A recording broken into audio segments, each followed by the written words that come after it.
নবী করিম সাল্লাল্লাহু আলাইহি সাল্লামের একটা সুন্নাত আপনি ছেড়ে দিলে বহু সুন্নাত এমনি ছুটে যাবে, আপনি চাইলেও আর করতে পারবেন না। যেহেতু রাতে তাড়াতাড়ি শোয়ার সুন্নাত বিদায় হয়ে গেছে, আমরা এটার উপর আমল করি না, এই জন্য ফজর আমরা চাইলেও পড়তে পারি না। যারাও পড়ি তারাও কি পড়ি কিছু জানি না, আন্দাদুন্দা শুধু হাতাইতে হাতাইতে পড়ি, কারণ পড়ে এসে আবার মরার মতো ঘুম দিতে হবে। সকালের ঘুম এটা প্রশংসনীয় ঘুম না। অসুস্থ মানুষ রাতভর কোনো কারণে কাজ করতে হয়েছে, তিনি ঘুমাবেন, ভিন্ন কথা। কিন্তু আমরা বেশিরভাগ মানুষ এখন অভ্যস্ত হলাম যে সকালের ঘুম তো চাইতেই হবে, ঠিক না? ঠিক। কাইলুলা হলো সুন্নাত, দুপুরের ঘুম সেটা নাই। খেয়াল করেন সুন্নাতগুলো কিভাবে একটা একটা করে সমাজ থেকে দূরে সরে।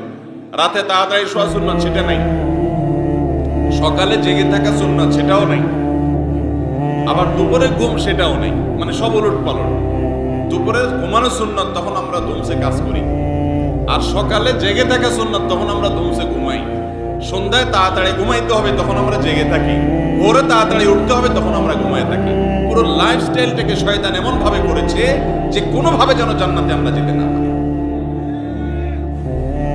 এটা যদি আমরা বুঝতে পারি এবং সেটাকে আমলে আনতে পারি, তাহলে কাজ হবে। আমার কথা ঠিক বলে লাভ নেই, আমল করার চেষ্টা করবো তো ইনশাআল্লাহ। আমি বহু দিনদার, বহু এমন মুসলমানকে বলে দেখেছি যে দিনের সব বিষয় পালন করার চেষ্টা করে, মাশাআল্লাহ।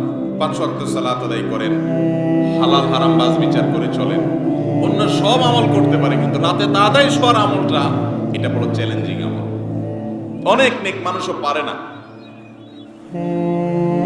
আবার কিছু মানুষ দেখেছি আলহামদুলিল্লাহ, তারা এই সুন্নতকে চিন্তা করেছে, এসার পরে তাদের জগৎ বন্ধ হয়ে যায়, মোবাইল অফ হয়ে যায়, তারা ঘুমায় পড়ে। দিন দুনিয়া দুইটা করলাম। ভাইরা আমার, রাতে তাড়াতাড়ি শোয়া এটা নবী করিম সাল্লাল্লাহু আলাইহি সাল্লামের এমন আমল ছিল, এই আমলের খেলাফ তিনি করতেন না সচরাচর। আর সকালের যে টাইমটা, ফজরের পরের টাইম, ভোরের সময়, এই সময়ের জন্য তিনি দোয়া করতেন, আল্লাহুম্মা বারিক লি উম্মতি ফি বুকুরিহা। আল্লাহ, সকালবেলার সময়টা, ভোরবেলার সময়টাতে আমার উম্মতকে আপনি বরকত দিয়েন। নবীজি বরকতের দোয়া করছেন। ও ছাত্র ভাই, রাত 12টা পর্যন্ত না পড়ে রাতে তাড়াতাড়ি শুয়ে যান, ভোর রাতে উঠে পড়া ধরেন, দেখবেন পড়াতে বরকত হবে, কারণ নবীজি দোয়া করে গেছেন। ও দোকানদার ভাই, রাতে গভীর রাত পর্যন্ত দোকানদারি না করে, বাজারে ঘোরাফেরা না করে, ও চাষি ভাই, রাতে গভীর রাত আড্ডা না মেরে সকালবেলা যদি কাজে যান, তো নবী সাল্লাল্লাহু আলাইহি সাল্লাম সকালবেলার এই সময়ের জন্য, বরকতের জন্য দোয়া করছেন। আর আমরা ঘুমায়ে থাকি, তাহলে আমার ঘুমের ভিতরে অলসতার মধ্যে